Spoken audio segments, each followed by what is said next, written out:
मैं अभी हिरोशिमा में हूँ और ये है एटॉमिक बॉम्ब डोम। तो आप देख सकते हैं स्ट्रक्चर की हालत देख के ही कि यहाँ पे क्या हुआ होगा। तो मैं बताता हूँ। 6 अगस्त 1945 की दिन यहाँ पे ऑलमोस्ट 600 मीटर के ऊपर एक न्यूक्लियर बॉम्ब अमेरिका ने जापान के ऊपर डाला था, जिसकी वजह से पूरा हिरोशिमा के अंदर तबाही मच गई थी। करीब 2 लाख लोग यहाँ पे मरे थे। और इस स्ट्रक्चर को देख सकते हैं कि कितना वो नज़ारा भयावह हुआ होगा। सब लोग चिल्ला रहे थे, इस नदी में कूद रहे थे। ये नदी पूरी खून की नदी बन गई थी। तो आप स्ट्रक्चर को देख के हालत पता कर सकते हैं कि उस दिन क्या हुआ होगा। और ये स्ट्रक्चर उस दिन से आज तक ऐसा का ऐसा ही है। पूरा स्टील का इसका डोम भी दिख रहा है और यूनेस्को ने इसको वर्ल्ड हेरिटेज साइट भी घोषित कर दिया है। ये दिखाती है कि न्यूक्लियर डिज़ास्टर कितना भयानक हो सकता है। तो मैं म्यूज़ियम के अंदर आपको लेके चलता हूँ। म्यूज़ियम को ये डेडिकेट किया गया है न्यूक्लियर डिवास्टेशन के लिए कि न्यूक्लियर की वजह से कितना तबाही मच सकती है। तो देखो क्या तबाह हो गया था जब वहाँ पे इसके ऊपर बॉम्ब फटा था। पूरा तहस नहस हो गया था, एक पूरा शहर तबाह हो गया था एक बॉम्ब से। और एक वॉर की वजह से लाखों सिविलियंस ने अपनी जान गंवाई थी। कुछ नहीं बचा, इमारत पूरी ढह गई, सब मिट्टी हो गई, पेड़ पूरे जल गए, पशु पक्षी जानवर इंसान सब सब मिट्टी में मिल गए थे इसकी वजह से। वो देखो अभी हमने जिस साइट को देखा वो स्ट्रक्चर तभी से अभी भी ऐसा का ऐसा ही है। वो दिखाता है कि आज न्यूक्लियर बॉम्ब कितने पावरफुल है और वो क्या कर सकते हैं। तो ये म्यूज़ियम उसी को डेडिकेट किया गया है, दिखाने के लिए कि न्यूक्लियर डिज़ास्टर कितना भयंकर हो सकता है। मैं म्यूज़ियम में शांत था, मैं कुछ बोलना नहीं चाहता था बिकॉज़ यहाँ पे एक अलग तरह का साइलेंस आप फील कर पाते हो और एक अलग तरह का इमोशनल मोमेंट आ जाता है आपके अंदर देखते ही। तो चलो अब मैं अंदर आपको लेके चलता हूँ और क्या क्या हुआ था वो भी दिखाता हूँ। यहाँ से अब शुरू कर रहे हैं और वो है म्यूज़ियम के अंदर का रास्ता। चलो चलते हैं। ये है मेन एंट्रेंस म्यूज़ियम का। यहाँ से हम एंटर करेंगे और आर्टिफैक्ट्स देखेंगे। तो ये है सबसे पहला। जिस दिन बॉम्ब फटा था तो इतनी तेज़ रोशनी थी कि लोग बाग अपनी आंखों को छुपाने लग गए थे। वो एक सूरज सा सामने आ गया था और देख सकते हैं आप कि जितने भी लोग थे वो जल गए थे। सब लोग एक दूसरे को कवर करने का ट्राई कर रहे थे। पूरे जल के उनके बाल जल गए, उनके कपड़े जल गए, उनके शरीर जल गए। लोग बाग चिल्ला रहे थे पानी के लिए, क्योंकि वो बॉम्ब की वजह से इतना तेज़ गर्मी हुई थी और इतना तेज़ टेम्परेचर बढ़ा था कि लोग बाग प्यासे हो गए थे और उनके शरीर जलने लग गए थे। उनको पानी के लिए वो तरसने लग गए थे। उनके सभी बॉडी पार्ट्स जल जल के गिरने लग गए थे। उनकी स्किन पूरी जल गई थी, जैसे कोई रैक्स या फिर अपन चमड़ी निकाल लेते हैं वैसे शरीर में से ऐसे चमड़ी गिरने लगी थी। तो ये देखो बॉम्ब कुछ इस तरह से फटा था। आसमान में एक गुब्बारा सा, बड़ा सा गुब्बारा धुआं का और आग का फैल गया था और पूरी सिटी को उसने अपने वश में कर लिया था। उस गुब्बारे की में इतनी गर्मी थी जितनी करीब एक सूरज की सतह पे होती है। और आप सोच सकते हैं उससे कितना कितना ही ज़्यादा डैमेज हुआ होगा। अगर आप चाहते हैं तो आप वीडियो को पॉज करके भी देख सकते हैं कि क्या क्या हुआ था और पढ़ भी सकते हैं कि क्या क्या हुआ था। लोगों के शरीर जलने लग गए थे, चारों तरफ अफरा तफरी मच गई थी। उनके बॉडी से खून टपकने लगा था, मांस टपकने लगा था, उनकी आई बॉल्स बाहर आ गई थी। उनके शरीर को देख सकते हैं आप, कितना भयानक है। मैं देखते ही सहम गया था। और ये असली तस्वीर है। लोग बाग जो बच्चे जो पेड़ के नीचे खेल रहे थे वो वहीं के वहीं कोयला बन गए थे। और जो लोग थे वो उनकी खालें देखो कैसे लटक रही है, आप फ़ोटो में देख सकते हैं। जो वहाँ पे लोग थे उन्होंने ये चीज़ ड्रॉ की लोगों को, आने वाले लोगों को दर्शाने के लिए कि क्या हुआ था उस रात को। शरीर पे पूरे बर्न मार्क्स थे।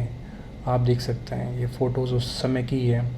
लोग बाग कितने बुरी तरह से जले थे, बच्चे बुज़ुर्ग सभी लोग एक भयानक मौत मरे थे उस दिन की रात को। और ये देख सकते हैं ये भी एक मेमोरियल है जहाँ पे एक इंसान बैंक के स्टोन के वहाँ बैठा था और इतना तेज़ ब्लास्ट के कारण वो उसकी परछाई वहाँ पे जम गई। तो आप देख सकते हैं काला काला पत्थर के ऊपर स्पॉट है, तो वो वहाँ बैठा था और उसके चारों तरफ तेज़ के कारण पूरा पत्थर सफ़ेद हो गया और वो जगह काली रह गई। तो आप वो परछाई देख सकते हैं, तो आप उससे अंदाज़ा लगा सकते हैं कितनी गर्मी हुई होगी उस टाइम पे और उस इंसान ने कैसा फ़ील किया होगा। तो अभी आगे चलते हैं ब्लैक रेन। तो ब्लैक रेन का क्या कॉन्सेप्ट है, जैसे ही बॉम्ब फटा और उसकी वजह से गर्मी इतनी हुई कि थोड़े टाइम बाद बारिश होने लगी और वो बारिश के अंदर जो बॉम्ब के केमिकल्स थे वो मिल गए। उसकी बारिश के कारण वो जो केमिकल्स मिल के जब आ रहे थे वो एक एसिड रेन का काम कर रहे थे। लोग बागों को मालूम नहीं था, लोग बाग इतने प्यासे थे गर्मी की वजह से कि वो उस बारिश के पानी को पीने लग गए। तो आप देख सकते हैं वो बच्चा पानी पीने की कोशिश कर रहा है और वो एक तरह से जहरीला पानी था, वो एक रेडियो एक्टिव पानी था और उसकी वजह से लोग बाग और भी मर गए। आप देख सकते हैं एक इंसान ब्लैक रेन में कैसे जा रहा है। तो पानी बिल्कुल सफ़ेद नहीं था, पानी काला था। और ये देख सकते हैं आप दीवार और कपड़े बच्चों के।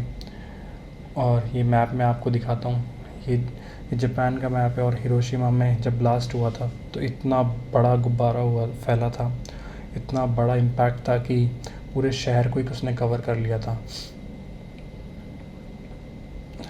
तो आप एक वाइट वॉल भी देख सकते हैं, इसमें ब्लैक रेन का जो पानी है वो आ रहा है और आप पॉज करके अगर पढ़ना चाहें तो वो पढ़ भी सकते हैं। तो अंदाज़ा लगा सकते हैं कितना भयानक रहा होगा। और ये फायर स्टॉर्म, तो उसकी वजह से आग की वजह से हुआ क्या था कि गर्मी की वजह से एक फायर स्टॉर्म भी आ गया था, चारों तरफ आग थी और जब हवा चली तो सब कुछ जलने लगा। ये देखिए आर्टिफैक्ट्स की क्या हालत हो गई थी, जो कांच के ग्लासेस थे या फिर कांच की बॉटल्स थी, कांच के कोई भी आइटम थे या सिरामिक के जो भी आइटम थे सब पिघल के ऐसे हो गए थे, सब ने अपना सबका स्ट्रक्चर डिफॉर्म हो गया था। तो आप देख सकते हो कि बॉटल्स की क्या हालत हुई थी, सिक्के बिल्कुल पिघल गए थे, चांदी के सिक्के जो होते हैं वो पिघल गए थे।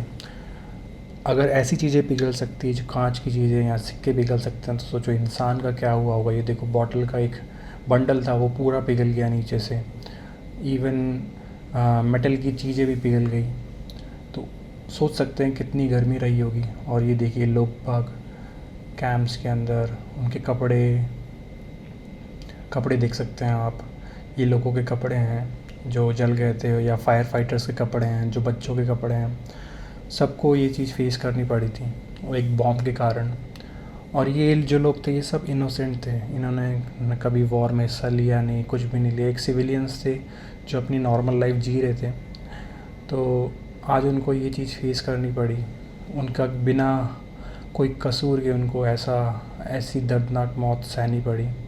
तो आप देख सकते हैं उनके कपड़े पूरे जल के राख हो गए थे।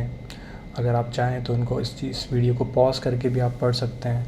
बच्चों की स्कूल यूनिफॉर्म, जो बच्चे स्कूल जा रहे थे, उनके टिफ़िन बॉक्स, सब कुछ ऐसे के ऐसे रह गए। तो ये बॉम्ब के बाद इस ट्रेजेडी को लोग बागों ने बहुत आक्रोश के साथ लिया और बहुत इसके अगेंस्ट प्रोटेस्ट हुए। तो देख सकते हैं आप हर जगह की तस्वीरें हैं यहाँ पे, कहाँ क्या क्या हुआ था।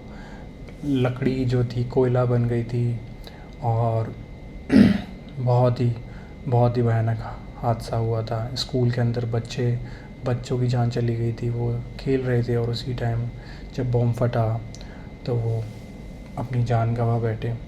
नर्सेस के क्या हाल थे, सब लोग बस अफरा तफरी में परेशान हो रहे थे और ऑलमोस्ट वो मर रहे थे। यहाँ से देख सकते हैं आप डॉम आपको दिखता है। अंदर म्यूज़ियम के अंदर इतना भयावह था कि लोग जब बाहर आए वो सहम गए थे। तो आप लोगों के चेहरे देख सकते हैं वो सहमे हुए हैं और उनके फेस पे एक उदासी सी है, मेरे फेस पे भी एक उदासी सी छा गई थी। जब मैं बाहर आया, सहम सा गया था कि ये क्या मैंने फ़ील किया। लोग बागों का मूड ख़राब हो गया था देख के ही। तो मैं नहीं चाहता कभी किसी के साथ ऐसा हो और किसी को ऐसा फेस करना पड़े। तो मैं आपको एक छोटी सी क्लिप दिखाता हूँ कैसे हुआ था ये देखिए, ये हिरोशिमा का शहर और ये नदी। तो 6 अगस्त के दिन 1945 को जब अमेरिका ने बॉम्ब गिराया जापान के ऊपर, वर्ल्ड वॉर जब चल रहा था और लोग बाग अपने रोज़मर्रा की ज़िंदगी जी रहे थे, और ऊपर से होता क्या है, एक बॉम्ब आता है। लोगों को किसी भी तरह की खबर नहीं कि उनके ऊपर उनकी मौत आ रही है, और वो बॉम्ब फटा और पूरा शहर तहस नहस हो गया। तो आप देख सकते हैं कितना ताकतवर चीज़ थी और उसने कितने लोगों की जान ली। वो एक धुएं का गुब्बारा और आग का गुब्बारा पूरे शहर को निगल गया, और जिसकी वजह से लाखों लोगों की जान गई। और जब गुब्बारा हटा, धुआं हटा, तो पूरा शहर राख हो चुका था। एक हंसता खेलता शहर पूरा राख हो चुका था। ऑलमोस्ट 1,40,000 इंस्टेंटली मर गए थे 1945 के अंदर, और जो बाद में लोग आए वो रेडियो एक्टिविटी के कारण मर गए। तो लाखों लोगों की इसके अंदर जान गई, और ये हाइपो सेंटर के ऊपर ये बॉम्ब फटा था, और देख सकते हैं पूरा शहर एक कोयले में तब्दील हो गया। तो ये कुछ इस तरह से दृश्य है जो म्यूज़ियम में आप देख सकते हैं। तो अगर आप हिरोशिमा जाएं तो ज़रूर इस म्यूज़ियम को आप विज़िट करना। आप